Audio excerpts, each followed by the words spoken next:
बिस्मिल्लाहिर्रहमानिर्रहीम अस्सलाम वालेकुम वेलकम टू वेव्स फोर्ज मैं हूं Mohammad Zain let's have a quick overview on the stock which we discussed last week हमने लास्ट वीक ओजीडीसी के बारे में बात की थी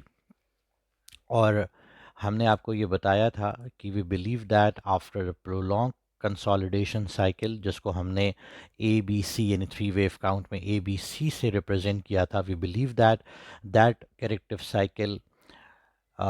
ended at a low of 192.15 क्योंकि उसके बाद हमने इस स्टॉक को एक हायर लो हायर हाई की फॉर्मेशन के अंदर एक असेंडिंग फॉर्मेशन एक असेंडिंग चैनल को तरतीब देते हुए देखा था एंड हमने लास्ट वीक ये भी बात की थी कि एक हॉरिजॉन्टल रेजिस्टेंस जो है वो 210 के अराउंड थी जिसको बड़ा कन्विंसिंगली इसने ब्रेक करके इसके ऊपर क्लोजिंग दी so we saw the consolidations above that area a blip towards 211 last week followed by a strong rise towards the channel resistance on 6th of March जहाँ पे इस स्टॉक ने 223.57 का हाई लगाया वी ऑल्सो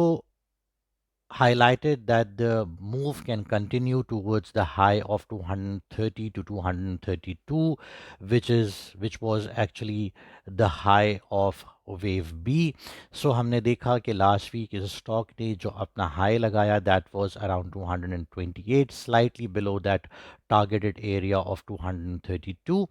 last week की closing जो हुई उसमें हमने at the end of the week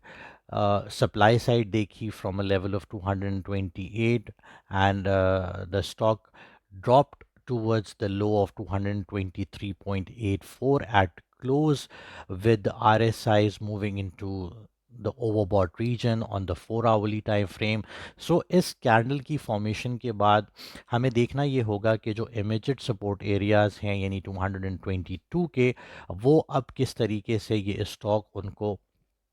play करता है अगर उसके नीचे हमने कोई ब्लिप देखा तो we can expect drop towards the mean of the channel which comes around 217-18 area 217 to 218 area which coincides with the 10-day moving average जो हम समझते हैं कि एक अच्छी सपोर्ट के तौर पे सामने आनी चाहिए और उसके बाद बुल्स जो है वो अपनी मूव को दोबारा रिज्यूम कर सकते हैं टूवर्ड्स 230 टू 232 अगेन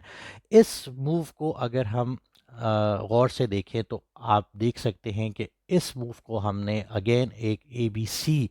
यानी करेक्टिव अपसाइड की फॉर्मेशन के अंदर डिफाइन किया है हायर डिग्री अपसाइड जो हमने लास्ट वीक भी बात की थी वो हमने अभी तक इसलिए की है क्योंकि हमारे लिए ये बहुत ज़रूरी है कि ये स्टॉक अगर इसने अपने आप को ट्रांसफॉर्म करना है और किसी बुलिश इम्पल्सिव मूव को क्रिएट करना है तो सबसे पहले ये 232 का एरिया जो है वो अबूर करे और इसके ऊपर एक सस्टेन बेसिस के ऊपर हमें कोई प्रोग्रेशन नज़र आए then only we will be able to say कि इसके अंदर कोई ट्रांसफॉर्मेशन हो सकती है for further highs on the upside तब तक के लिए हम इसको करेक्टिव अपसाइड्स के तौर पे ही देख रहे हैं एंड वी थिंक दैट कि these areas 230 to 232 areas would react as a potential resistance at the moment